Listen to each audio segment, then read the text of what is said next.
Eddie Ray Cooper, nous allons parler. Bonjour d'abord, je vois le soleil dans le Bah sud. oui, écoute, hein. Bonjour Gérard, bonjour à tous les auditeurs de Music Box. Et ça faisait bien longtemps que je ne viens pas sur cette antenne parler un peu de moi. Voilà. Ben De voilà, moi. donc on va en parler à l'occasion donc de la sortie d'un album, Eddie Ray Cooper and the Travelers. Comment est né cet album? Bien écoute, étant donné que bon, je fais pas mal de concerts ici dans le sud et puis un peu partout en France, en Suisse, etc., j'ai eu donc l'opportunité d'un concert dans une salle de spectacle, une salle plutôt rock à Rognac, c'est du côté entre Toulon et Marseille. Ils m'ont proposé d'enregistrer le concert. Et du fait que mon dernier album datait de 2018, je me suis dit, c'est vrai que ça fait pas mal de temps que je ne sors pas d'album. On va enregistrer le concert et puis on verra la qualité. Si c'est bien, bon, ben, on en fait un CD, quoi. Voilà. Voilà. Pour Alors, donner l'envie donc, aux gens qui ne peuvent pas venir me voir, donc d'avoir l'album et puis de voir un peu qu'est-ce que le concert d'Eddie Ray Cooper et The Travelers.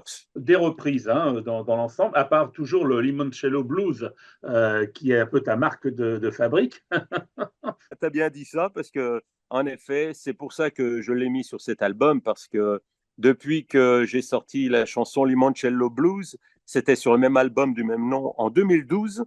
Donc, eh bien, depuis, donc, tout le monde me reconnaît à travers ce mot Limoncello Blues, un peu partout où je vais, quoi. Alors que j'ai écrit cette chanson vraiment pour m'amuser. Et ça a fort bien marché pour moi. Et ça m'a donné la réputation qu'il y en a qui m'appellent Monsieur Limoncello. Donc, donc j'ai voulu mettre cette chanson sur cet album de jouer de façon live, et c'est-à-dire plus rockabilly, plus rock'n'roll. Parce que la version originale, elle était plus country avec la style guitare, etc. Ton univers, c'est le rock, c'est la country, c'est le blues. Il y a eu et c'est cet album, hein, c'est la représentation de ton spectacle, de ton show, hein, Oui, les artistes que tu aimes. On va en citer quelques-uns dans l'album, de Carl Perkins à Chuck Berry, Elvis, Chuck Berry. Il oui. y a un medley aussi Johnny de Johnny Cash, Cash, voilà, oui, oui. Hank Williams. Hank Euh, Williams. voilà, et le fait que ce soit justement en live, ça donne une autre dimension. Ah, tout à fait. Tout à fait, parce que la différence avec le studio, c'est qu'en live, on a le public devant. Donc, quand je chante avec les musiciens, quand on joue, on ressent vraiment l'ambiance, l'attitude, la réception, comment est-ce que le public réceptionne notre façon de jouer. Et c'est vrai que ça donne on va dire comme une étincelle supplémentaire à la musique, je veux dire à l'interprétation. Voilà. Donc c'est vrai que c'est différent d'un studio. À la limite, il faudrait en effet dans les studios mettre un public. Moi, je me demande si mon prochain album, je ne vais pas mettre un public dans le studio qui restera en silence parce que ça aide à avoir plus d'enthousiasme quand on enregistre une chanson. Le choix, justement, parce que c'est vrai que quand on fait un spectacle, quand on crée un spectacle, il y a toujours bon, on a toujours un panel de chansons, de choses qu'on aime, de choses qu'on aimerait mettre dedans, des choses qu'on aimerait peut-être enlever. Comment s'est bâti, justement, ce show? Alors, déjà, je réfléchis quand je reprends certains artistes comme Chuck Berry, admettons, je réfléchis aux titres qui sont les moins repris. C'est-à-dire que Chuck Berry, en gros, il y a tous les groupes reprennent Johnny B. Good, voilà, classique. Alors, moi, j'ai pas repris Johnny B. Good, j'ai repris, admettons, Nadine, voilà, de Chuck Berry, c'est rare de l'entendre chanter par d'autres groupes qui reprennent cette chanson. Eddie Cochran, j'ai repris Tired and Sleepy, aussi, qui avait été enregistré à l'époque avec les Cochran Brothers. Donc, c'est des chansons rares qu'on joue sur scène et qui swing. Et donc, voilà, donc, je choisis un répertoire vraiment qui est très peu repris par d'autres groupes. Alors, après, je suis obligé de faire, bien entendu, des reprises, beaucoup de reprises, parce que, bon, même Chuck Berry, admettons, quand il venait sur scène, quand il venait au jazz à Jouer les Ouais. Pins, s'il ne tentait pas Johnny B. Good ou High High Rock and Roll ou autre, bon, le public voulait absolument ces chansons-là. Alors nous, hein, moi, admettons, à mon niveau, je mets mes compositions, bien entendu, sur un concert d'1 heure et demie. On va dire que j'ai 30% de composition, mais tout le reste, je suis obligé de mettre des reprises parce que malheureusement, mes chansons ne sont pas diffusées sur les radios nationales, ni à la télévision, ni rien. Donc, les gens ne connaissent pas trop. Alors, je les fais connaître en les incluant parmi des reprises connues.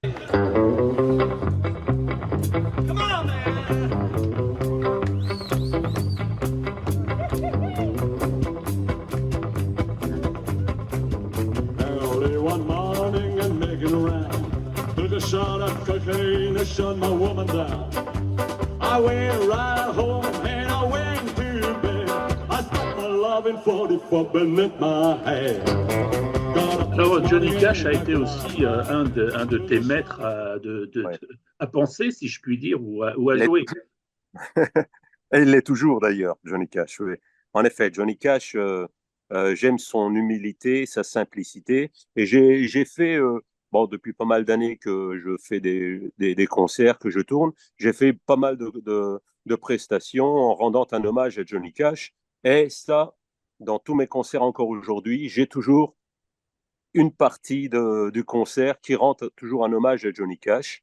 Et sur cet album, en effet, j'ai fait tout un medley de 5 ou 6 chansons, donc à la suite, en rendant hommage à Johnny Cash. Et les gens, le public apprécie ce type de musique parce que le rythme de Johnny Cash est complètement différent de Chuck Berry. Donc, ça donne une richesse musicale en plus dans le spectacle. Sur le plan musical, bon, Carl Perkins ou Chuck Berry, effectivement, Ouais. il y a une manière de jouer de jouer qui est complètement différente. Ah, tout à fait, tout à fait. Eh bien, euh, Carl Perkins, si tu veux, Carl Perkins, c'est différent de Chuck Berry. Carl Perkins, c'est plutôt plus proche du rockabilly que le rock'n'roll. Voilà, c'est plutôt on dirait en gros du rock'n'roll blanc. Voilà, donc c'est plus proche de Scotty Moore avec Elvis Presley. Hein. Carl Perkins, c'est tout. Voilà, que Chuck Berry, c'est plus influencé par le blues. Voilà.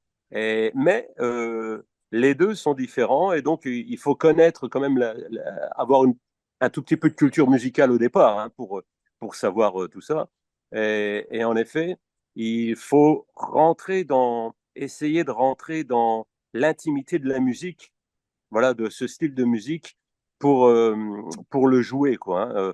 Donc, bon, je dis pas que j'y ai réussi, mais enfin, j'essaie de m'y approcher un maximum.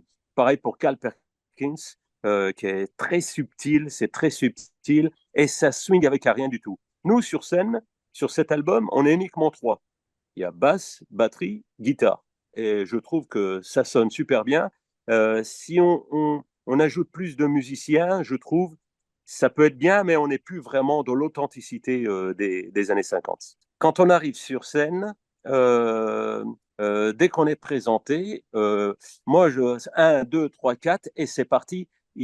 Voilà, c'est vraiment, il arrive, il arrive ce qui peut arriver, n'importe quoi. J'improvise beaucoup. J'approvise beaucoup. Bon, je répète avec les musiciens, on répète en gros la vitesse du titre, etc. Mais après, l'interprétation sur scène, c'est vraiment au hasard, quoi, hein. C'est le bagage culturel, en fait, le bagage de cette musique qui va se dégager de scène. Avec le public devant, et pour moi, c'est ça la musique. Comment le public, tu le vois évoluer au fur et à mesure de ces années entre le public rock et la scène rockabilly qui, j'ai l'impression, se rajeunissent d'année en année. On voit beaucoup presque des Ouais. ados venir vers la scène rockab. Ouais. Est-ce que tu le ressens aussi? Ouais, quand je suis programmé dans des festivals rockabilly, c'est vrai, il y a beaucoup de jeunes. Alors, c'est superbe. Bon, j'en suis étonné parce qu'il y a beaucoup de jeunes qui montent aussi des groupes, qui forment des groupes de rockabilly. Voilà, ça, c'est superbe. Et bon, moi, je souhaite vraiment que ça se développe de plus en plus. Et il y a aussi beaucoup de festivals rockabilly un peu partout en France, en Allemagne, en Espagne, voilà. Et ça, c'est super. Vraiment, il y a un renouvellement du public. Voilà. Bon, après, ce qu'il y a un peu moins, c'est dans la country music. La country music, non. Par contre, ça ne se renouvelle pas trop. Alors, J'espère que ça va rebondir comme il faut, mais enfin, si tu veux, la différence, c'est que le rockabilly est vraiment resté authentique dans la musique, alors que la country music, euh, la plupart sont allés chercher de la country music hyper moderne, qui est plus proche de la pop que la country music traditionnelle, que le rockabilly, hein, qui reste vraiment pur, que ce soit même dans le vestimentaire, dans l'attitude, voilà. Et puis bon, Oui. en même temps aussi, il y a un effet en ce moment, il y a un effet c'est à la mode, donc bon, ça marche. Voilà, il y a beaucoup de groupes qui se montent à qui font du rockabilly, qui n'ont pas la culture aussi, hein. Il y a de tout, hein, dans le rockabilly. Alors, on Voilà. peut dire quelques mots des musiciens qui t'accompagnent. C'est toujours les mêmes? Non, non, j'ai changé. Alors Gilles Zerbib, qui est mon bassiste, qui était guitariste avec moi il y a 30 ans. Et après, il est parti à Tahiti, il est parti faire un peu le tour du monde. Et là, il est revenu. Et il est revenu avec moi, donc il habite à Fréjus maintenant dans le Var. Il vient jouer avec moi depuis maintenant 5-6 ans. Et j'ai changé aussi de batteur, parce que mon ancien batteur ne voulait plus faire de tournée. Voilà, donc j'ai un autre batteur qui s'appelle Roberto Ferrero, qui habite à Nice. Et avec ce trio, là, on est vraiment très soudés et ça tourne, quoi. Vraiment, bon, ça tourne musicalement et on tourne aussi un peu partout dans, enfin, l'Europe du Sud, quoi. La France, la Suisse, beaucoup, la Belgique, l'Italie, voilà. Et donc là, on est vraiment bien. On a un très beau spectacle qu'on propose un peu partout. Et bon, ben, voilà, quoi. Donc, il faut espérer que ça se développe encore plus. Voilà, j'ai toujours la flamme et l'espoir. Il y a une différence entre le public de ta région, du sud-est, et Ouais. puis le public suisse, belge ou en Belgique, il y a un bon noyau hein, d'amateurs. Ah, bien entendu, il y a une très très grosse différence. Le public du sud-est, là où ici où j'habite, à Antibes, euh, à vrai dire, c'est pour ça que je joue rarement ici, parce qu'il n'y a pas vraiment de public enthousiaste pour ce, pour ce type de musique. Voilà. Et c'est pour ça que je vais souvent jouer, admettons, en Suisse, ou déjà rien qu'en Suisse, ils sont plus enthousiastes, ils sont plus, ils sont, ils ont encore le côté, tu sais, le côté bon enfant, c'est-à-dire ils viennent découvrir un artiste. Mm. Voilà, ils n'ont pas un côté négatif avant de venir. En Suisse ou même en Belgique, c'est vrai que les Belges, c'est extraordinaire, c'est superbe. Et même le nord de la France, quand je vais jouer, je vais faire une tournée d'ailleurs en avril, qui est en train de se préparer. Quand je vais jouer dans le nord de la France, le public, il est superbe parce qu'il est vraiment à l'écoute, il vient découvrir un artiste. Alors, Eddie Ray Cooper and the Travelers, alors pour le commander, c'est, je suppose, via ton site. Voilà, www.edirecooper.com. Voilà, il y a des boutons sur mon site, il faut cliquer sur le bouton album et puis hop, commander l'album. Voilà, c'est tout. Donc, Voilà, à découvrir. Alors, je ne sais plus combien il y a de titres, je ne les ai pas comptés. Il ouais, y en a 11 ou 12 12. titres. 12 titres, 12, oui. voilà, 12 titres, et vous Ouais. retrouverez donc bien, j'allais dire un peu le meilleur du meilleur, même si, comme tu le disais tout à l'heure, c'est pas les chansons les plus connues des artistes, mais sont Ouais. d'excellentes chansons et d'excellents Ouais. artistes, hein, Carl Perkins, Elvis, Voilà. Chuck Berry, Johnny Cash, bien sûr, et Hank Williams, et puis Incroyable. Eddie Ray Cooper et Limoncello Blues. On ne l'oublie pas, celui-là. Voilà, voilà. Très bien. Ben, voilà, merci beaucoup, Eddy, et puis à bientôt, et puis bonne continuation pour les prochaines scènes. Je te remercie, Gérard. Allez, au plaisir de se revoir.